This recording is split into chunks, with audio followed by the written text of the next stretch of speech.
Hi everybody, this is Priscilla. I did my project on Zora Neale Hurston. The reason I did my project on Hurston was because I was very impressed with Their Eyes Were Watching God a few years ago. I had to teach it to a group of high school juniors, and the dialogue was very intense and very exciting. And when I took this class, I knew that I might have the chance to investigate her a little bit further. I knew I wanted to do a project on Hurston. I picked Hurston and Hughes in the discovery phase of the project because they worked together on the play Mulebone, and they also had a relationship through their mutual patron, Charlotte Mason. So my Facebook post, or my fake book post, is about when Zora and Langston had their feud. You can read what's on the page. This is something Zora would say because she's very independent and has a great sense of pride. Everyone stay tuned for the funniest farce in the South, Mulebone by the one and only me.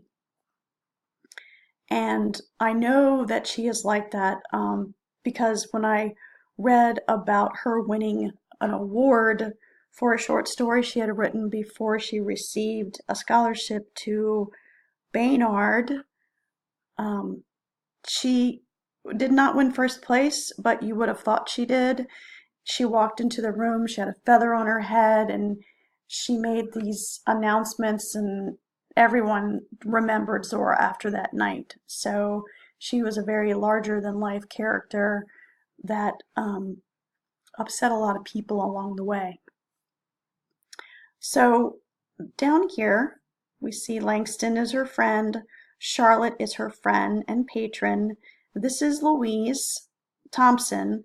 She's kind of the character that's responsible for her and Langston having a fallout. I mean, actually, Zora's responsible for it, but Zora went to Florida for a couple of months while they were collaborating, and when she came back, Langston wanted Louise Thompson to get a writing credit on the play. Zora was not happy with that. After I did a little digging on Louise Thompson, she was a writer in her own right. Later, she tried to influence Langston Hughes to become a member of the Communist Party. I think a lot of African Americans during that time period were attracted to the Communist Party because I think it gave them a sense of freedom. I'm not sure. That's another research paper, so we won't go into that too deeply. But before that, everybody was working fine. This is all imaginary, of course. And the authentic dialect is what Zora was providing to this play. She was an anthropologist. She worked under the very famous Papa Franz Boa, at the school that she attended. And she did a lot of work down in Haiti. She studied dialect in the South, and she wrote about it. A lot of people had a problem with that because, as we remember from Enter the New Negro, using dialect wasn't something that was popular because they wanted to move forward and not look in the past so much. I guess it didn't sound good to them, and they wanted their speech to sound elevated. So studying that kind of didn't go along with the whole idea of Enter the New Negro. However, Zora felt differently. She felt that the past needed to be studied as an anthropologist, and she felt that the folklore of early African Americans needed to be preserved, and she was very determined to do that. She was born in Alabama, but she grew up in Eatonville, Florida, which is the very first incorporated African American town in the United States. This caused her to feel differently about race than many of her contemporaries because she had lived in this African American town and that was all she knew, and she was very comfortable with it. She saw a successful town and successful people, and she was successful. So it was a different experience than her contemporaries had, and that would cause some contention. She was a Republican. She was an atheist. She writes extensively about her atheism in her autobiography, Dust Tracks on a Road. She basically feels that nature, the beauty of nature is enough, and you don't need mythology to explain the beauty of nature. So, I guess we could argue whether or not she was truly an atheist, because if she saw spirituality in nature, then, and that also is another paper. She is such a complex person that you could write, and there is so much writing about her everywhere. Here's a picture of her, and this is a picture of her and Langston and Charlotte during the time period when they were working on Mulebone. This is a picture of the very first edition of Their Eyes Were Watching God.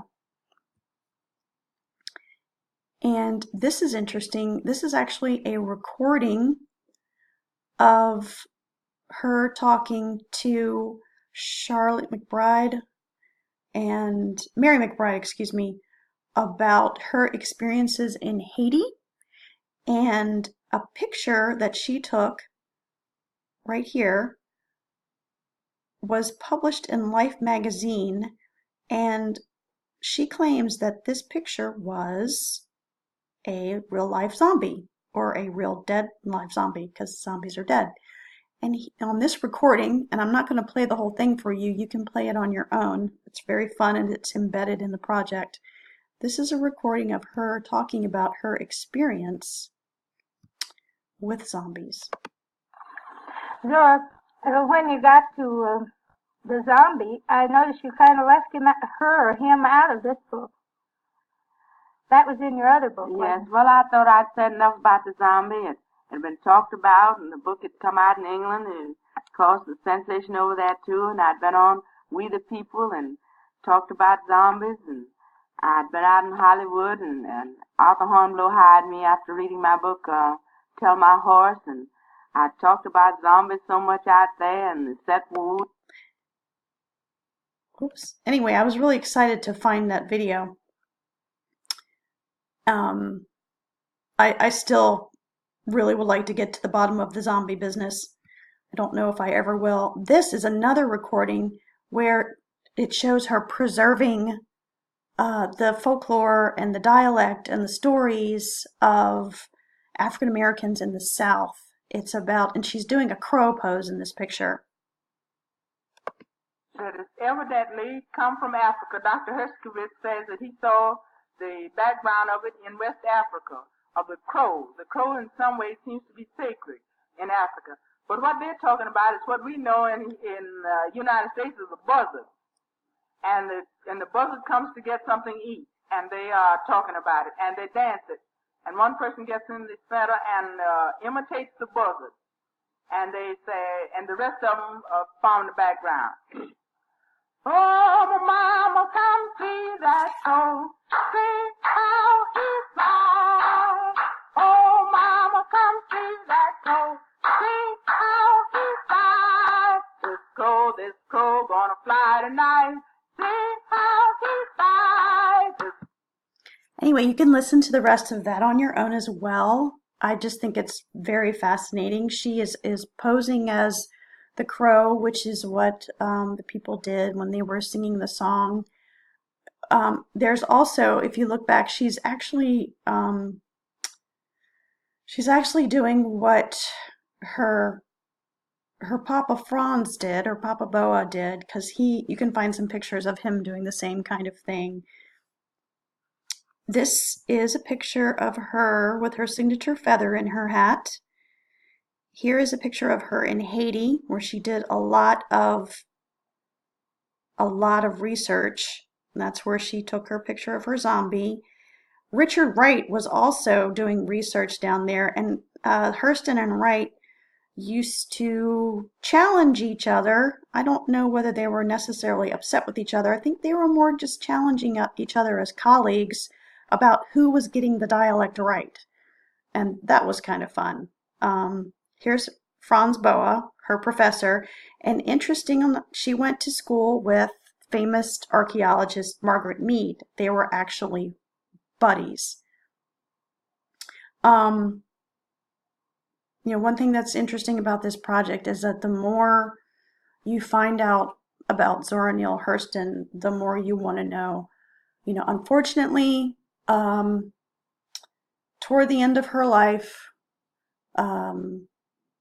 she was penniless and working as a maid, and some people speculate that she became super unpopular after a letter she wrote to the Orlando Sentinel following Brown versus Board of Education. She was against it, and her reason was that she felt that segregating schools, or desegregating schools rather, was something that the progressive whites were doing, and that it was not going to help African Americans. It was just a way to make white progressives feel good about themselves. Again, if we look back to her time in Eatonville, and she points to this, she said, I was perfectly fine growing up in an African American town. She's successful. So I think when people read that, it was extremely volatile. And when I found it out, I was like, oh my God, what did she do? I found out some other things too. When she used to write letters to her patron, she signed them with a racial slur. She referred to herself, and I hate even saying it, as a pickaninny. And I didn't know what to do with that information either. Luckily, Dr. Cannon helped me work through that. She basically was a trickster, and she wasn't happy with her relationship with Charlotte, and I think that she kind of made fun of people and mocked people without them even knowing it. She was ahead of her time. She was living in a time where she wasn't free as a woman to express herself in the same way that a man was. Luckily, Alice Walker brought attention to her and let her live a whole new life.